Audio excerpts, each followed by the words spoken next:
Okay, today I'm going to demonstrate aseptic technique.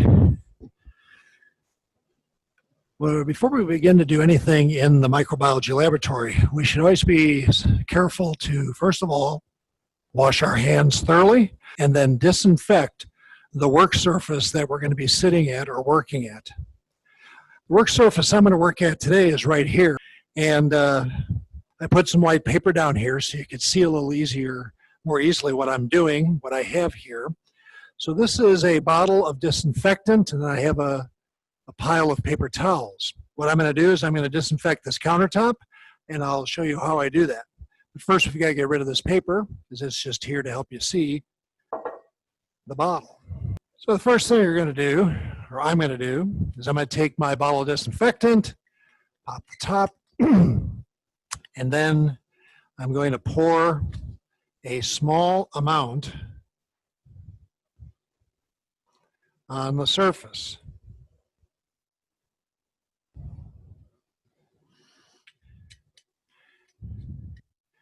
I'm going to take a couple of paper towels, and I'm going to use those paper towels to spread the disinfectant over the entire surface where I'm going to be working. Okay, I've spread the disinfectant over the entire surface, and now I have to let the disinfectant sit for probably a minute. It's been about a minute and a half. What I'm going to do now is take a couple of dry paper towels, and I'm going to use these to wipe up the disinfectant. Since this is a pretty clean surface to begin with, letting the disinfectant sit on the surface for 90 seconds is probably good enough. If the surface had not been previously cleaned,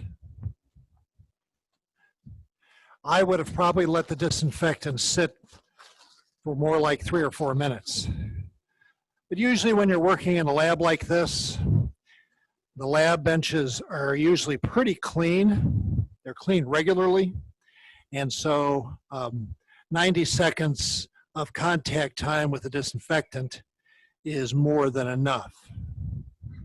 Okay, so the lab bench has been disinfected, and now we're ready to do some work.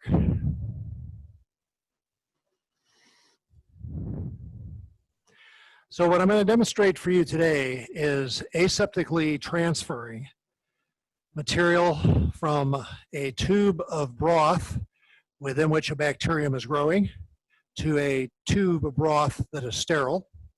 And I'll also demonstrate the sterile or aseptic transfer of a bacterium from a broth that it's growing in to what's called a slant. So let's take a little closer look at these materials. What's a broth? What's a slant? I'll just bring them up here to the camera, or maybe you can see a little more easily. Hopefully you can see this has a straw color, and it's actually quite clear. It's as clear as fresh water. This is a broth. This has nothing growing in it. This is a sterile broth. This is the same kind of broth, but it's been inoculated with a bacterium called E. coli, and that bacterium is growing in this broth. And you can tell it's growing because it's much more cloudy than the sterile broth. I'll grab the sterile broth again. I'll hold them side by side, and hopefully you can see this tube here is the broth with E. coli growing in it. It's cloudy. This tube here is the same kind of broth, but it's sterile. Nothing is growing in that broth.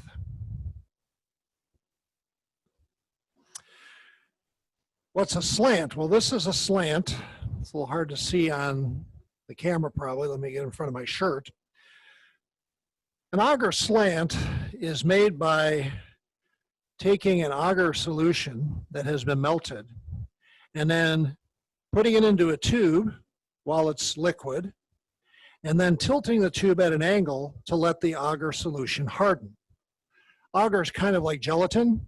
It melts at a high temperature and it hardens at a lower temperature, and that's what happens here. You put the liquid agar in the tube, and before the liquid agar hardens, you tilt the tube at an angle and let the agar harden at that angle. This creates a slanted surface here, which you should be able to see from the side, and that's the reason this is called an agar slant. Now, what I'm going to show you in Module 3, which is antiseptic technique, is I'm going to show you how to transfer a bacterium like E. coli from a broth that it is growing in, this cloudy broth, into a tube of sterile broth, and also to transfer that bacterium into or onto a slant. Now, in order to do the transfer, I need to use a special tool called an inoculating loop. And this is probably hard to see. Well, maybe if I get in front of my jacket. You can see it's a fairly long metal handle that has a long wire. Wire is about 3.5, 4 inches long. And at the end of the wire, I'll turn so you can see it, there is this little loop. And that loop is what will capture or catch the broth to allow us to do the transfer. This is called an inoculating loop. Now, of course, this loop is not sterile. It's sitting on the table for a good number of minutes.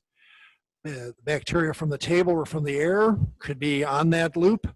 So the first thing we have to do before we use this loop is to sterilize it.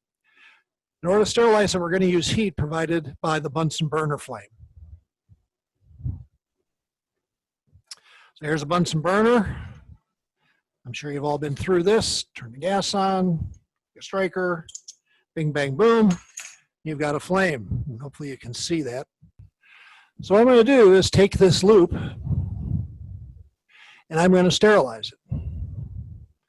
And when I sterilize it, what I do is I hold it in the flame until the loop and the whole wire has had a chance to turn cherry red. Once it has done that, I let it cool for probably 20 seconds or so. And then what I'm going to do is I'm going to use this sterile loop to transfer E. coli from this cloudy broth, where the E. coli is growing, into this clear, sterile broth where nothing is growing. There are no microorganisms that are alive in this broth.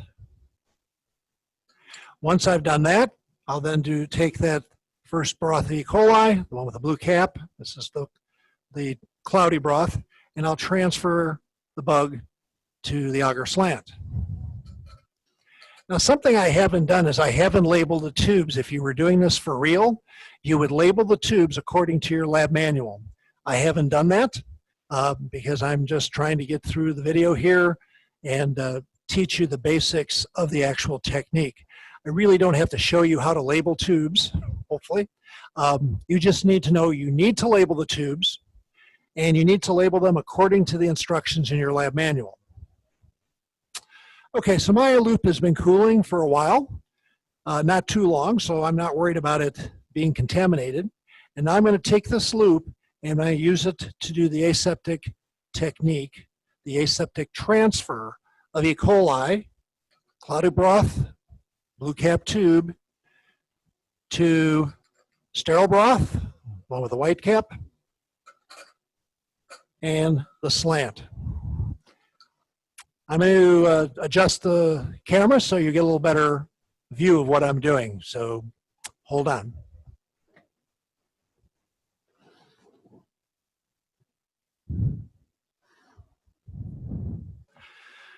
Okay, this is a little bit closer, so hopefully you can see better. I did make a change here. I wanted to make sure that the different tubes were easy to tell apart when I use them. So to make sure you know which tube is which, I made sure that they had different colors. So the broth that has the E. coli growing in it and is cloudy has the blue cap. The broth that is sterile has nothing growing in it, has a white cap.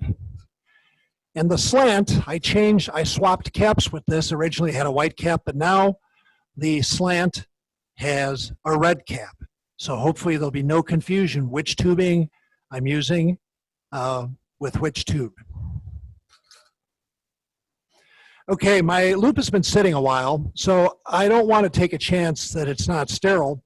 So I'm going to heat the last inch or inch and a half of the loop till it turns red hot, and then I'm going to just let it cool for about 15 seconds. Once I'm convinced the loop has cooled enough, or has cooled really, I'm going to take the tube with the E. coli growing in it, the one with the blue cap, and watch what I do now. I'm going to grab the cap of this tube with the little finger of my right hand, the hand that has the loop, pop the top, and then immediately pass the mouth of this tube once or twice through the flame. Then I'm going to take this loop, I'm going to go in. I'm going to go in about 1/4 of an inch, 3/8 of an inch into the broth, come back out, flame the mouth of the tube again, put the blue cap back on, put it in the rack. Since I'm going to be going to the broth, I'll grab the broth, the sterile broth that has the white cap. I'll use my little finger to pop the top, flame the tube, the mouth of the tube, and then insert the loop about 1/4 of an inch into the sterile broth. And then I tend to sort of swirl it around just to be sure bugs come off. Remove the loop, flame the mouth of the tube again, put the white cap back on, and that is the completion of aseptic transfer from the blue capped broth that has E. coli growing in it to the white capped broth that doesn't have anything growing in it. Once I have finished the transfer, then I go back to the flame and I re-sterilize my loop, and then I let the loop cool. Now, one thing I usually do if I don't want to hold the loop the whole time is I will rest the loop like this on the stem of the Bunsen burner where the rubber tubing connects. Be sure you don't put the wire on there because the wire's hot, it'll burn the rubber. But the handle is cool, so I prop the inoculating loop like that so the handle is up and the sterile end of the loop is not touching anything that is non-sterile. The second aseptic transfer I'm going to do, as promised, is the transfer from the blue capped broth where the E. coli is growing to the red capped slant that is sterile and has nothing growing in it. To do this, I take my sterile loop, I take the broth, pop the top, pass the tube mouth through the flame, go into the broth about 1/4, 3/8 of an inch, come back out, flame the mouth, put the top back on, grab the slant, which has a red top, pop the red top, flame the mouth, and then go with the loop. Notice I don't reflame the loop until I'm all done. This loop went into the broth, came out of the broth, now I'm ready to go into the slant. So I go into the slant and I rub the loop back and forth against the surface of the slant.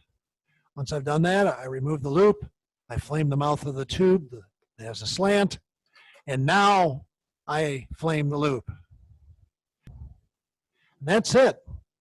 What I've just demonstrated to you is aseptic technique, transferring bacteria from a tube where they're growing, in this case a tube of broth, to 2 different tubes, a tube of sterile broth and also to a tube that contains a sterile slant.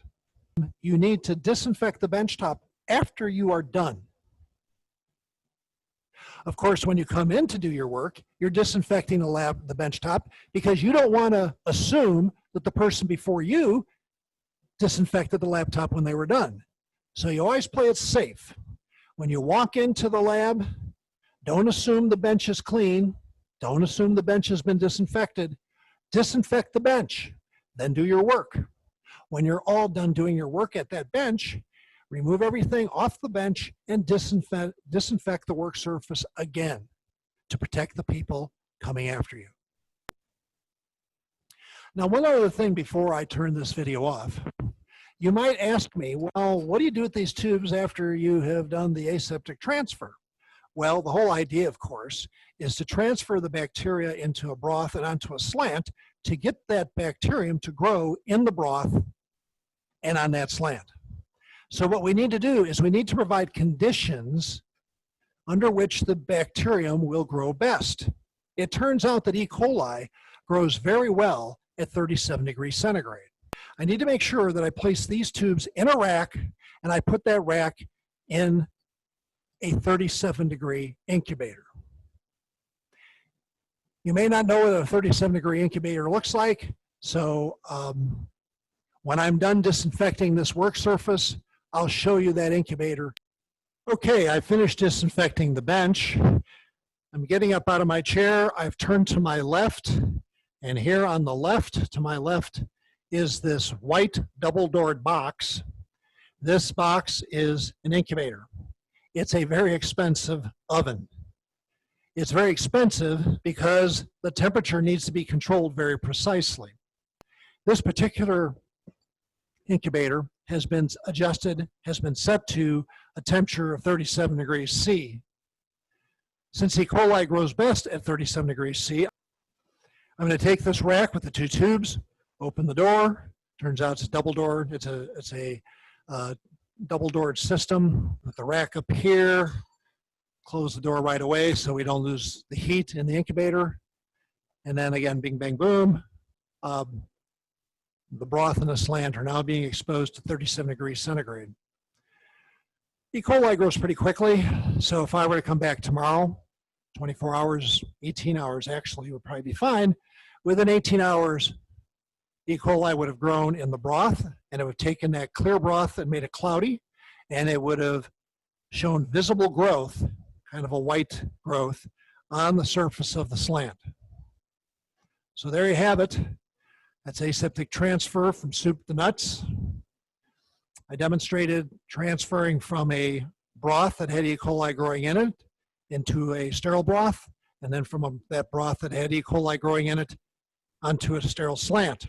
I then put the broth and the slant that I inoculated into this 37-degree incubator to grow.